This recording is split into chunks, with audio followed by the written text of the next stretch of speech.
posa ya liloba nzambe, posa ya lobiko, pe posa ya losambo. Nzambe apambola bino, toza na kati ya émission Parole de vie. Parole de vie, oyo epesaka bomoi na bandaku, epesaka bomoi na kati ya bafamille, na kati ya bamisala, na kati ya mboka, na kati ya continent, na kati ya monde entier. Nzambe apambola biso. Lelo nakutana bino lisusu po toleka na kosambela pe kokabola maloba nzambe na mama na likambo na biso toyebi makambo nini oyo tozotraverse nango na monde entier, particulièrement na mboka na biso République démocratique du Congo. Et nzambe azwa lokumu par rapport à permettre makambo esalama, parce que Bible lobi eloko moko te esalamaka kati na batu soki nzambe a permettre yango te. Nzambe a permettre que batu nyonso lelo to se retrouver na bandaku, ba église ekangama, ba misala nyonso ekangama, ba food market ekangama, ba marché ekangama, ba misala nyonso ekangami. Gloire soit rendue à Dieu, parce que za moko ya prophétie ya nkolo ekokisami. Nzambe azwa lokumu. Lelo nalingi tolobela parce que na butu to mekaki ko introduire na oyo etangami si notre thème oyo intitulé sur les guerres des serpents. Bitumba ya banyoka, bitumba ya banyoka, ya banyoka babunaka, bitumba ya banyoka, deka ya bitumba ya banyoka. Tokotanga ngona makomi na nzambe, toza na livre ya Exode chapitre 7 verset 10 à 17. Kuna Bible ezoloba nini? Tozomona des groupes ya ba serpent, des groupes ya ba serpent. Toza na serpent ya Moïse, pe toza na serpent oyo babengi ya Pharaon, ba serpent ya Pharaon. C'est-à-dire des groupes ya banyoka. Banyoka bakabona na des groupes. Des groupes. Guerre de serpents, des groupes bakabwani. Ngambu ya Pharaon, ngambu ya Moïse. Et Moïse azalaki mandaté epai na nkolo atindaki ye azalaki na besoin ya kobimisa peuple ya Israël na kati ya Égypte. Bazalaki na bowumbu, il faut babima, mais po babima esengeli nzambe atinda moto. Bien aimé, nzambe atinda moto. Tala ba problème toza nango na kati ya monde na oyo babengi coronavirus oyo ezoko massacre peuple, ezoboma na ndenge moko ya kondima te, mais ekoki koboma oyo etangami nkolo Yesu te. Tika nzambe apambola yo. Deux groupes ya banyoka na banda ekoloba, nyoka ya Pharaon pe nyoka ya Moïse, bitumba. Bitumba. Bible lobi que Moïse liboso ya Pharaon, Moïse liboso ya Pharaon. Selon ndenge nzambe ayebisaki eso komi liboso ya Pharaon bwaka oyo etangami nzete na ya bwaka ki nzete, nzete komaki nyoka. Pharaon atali alobi oyo eza magie moko mukie, magie ya mukie. Abengi ba magicien, abengi bato asoloka, abengi bato nyonso bato mayele ya niveau na ye, ba collaborateur na ba simbi pouvoir na ye. Bien-aimé, atako Satana bato bazoko soutenir ye, ba simbi pouvoir na ye, pour ba démontrer que Satan aza na nguya. Je vous dis que no Satan aza na nguya moko te, aza na nguya moko te. Abengi ba collaborateur, abengi bato basimba ki nzungu wa pouvoir na ye, abengi bato yo basimba ki mayele, mayele ya divinité, abengi bango boya. Baye, basali le même formule, bien aimé, formule les cocos à la ndenge moko mais ça problème ba résultat. Ba résultat. Awa, ge, bitumba ya banyoka, bitumba ya banyoka. Baye babwaki banzete, mais bango babwaki banzete, banzete. Et bongwani, même formule bongwani pe banyoka. Bitumbe bani mon frère, ma soeur. Bitumba, les guerres des serpents. Bitumba ya banyoka. Bible lobi ke banyoka ya Pharaon ebandi kotambola.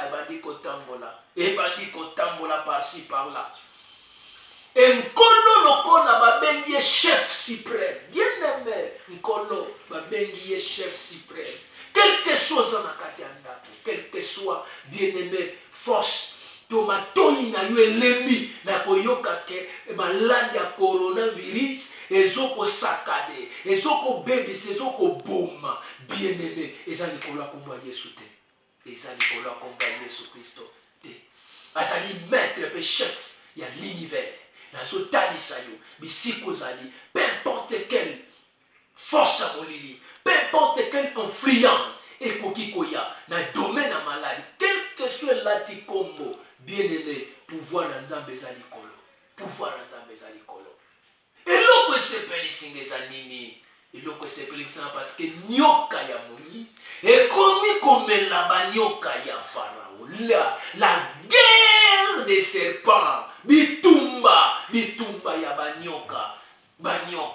Nyoka ya Moïse bandi komela. Emele banyoka nyonso na oyebisa yo.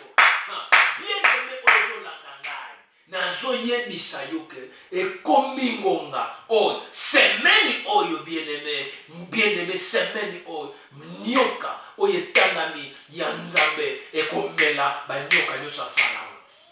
Nyoka symbole ya nyoka ya Farao ezali ce sont des maladies maladie biso ye privé ya kotambola eza maladie eza privé ya kotambola kobima lisusu te eza nini eza banyoka pour que nekosomba ekomi problème tokomi na difficulté ya mai tokomi na difficulté ya makambo nyonso bien-aimé baeglise ekangami moye tosambela eza te bien-aimé tokomi biso nyonso na bandako eza banyoka ezokoswa économie ezokodimine yaya banosala économie mais lelo ozooblige kobimisa nyonso mpona kotya baprovision nyoka sui mais Bible elobi ke mokolo wana banyoka bazoswa bana Israël mais nkolo ayebisi Moïse ke tombola lingenda tombola oyo etangami perche sala oyo babengi nyoka ya motako serpent de rein po oyo nyonso akotalela nyoka wana akosauvegarde vie na ye bien-aimé le serpent de rein des serpents derrière Moïse asali yango atelemisi Bible elobi oyo nyonso bana kotala yango abikaki bien-aimé enayebisa yo bisika ozali tika na revele eloko moko eza na basigne oyo esalamaki mpona nyoka ya Moïse. Premier signe eza nini? La verge dans la main de Moïse, lingenda na maboko ya Moïse. Elingo ezosymbolize c'est Jésus-Christ de Nazareth na loboko ya Moïse. Lingenda wana c'est Jésus-Christ de Nazareth. Lingenda na maboko ya Moïse c'est Jésus-Christ de Nazareth.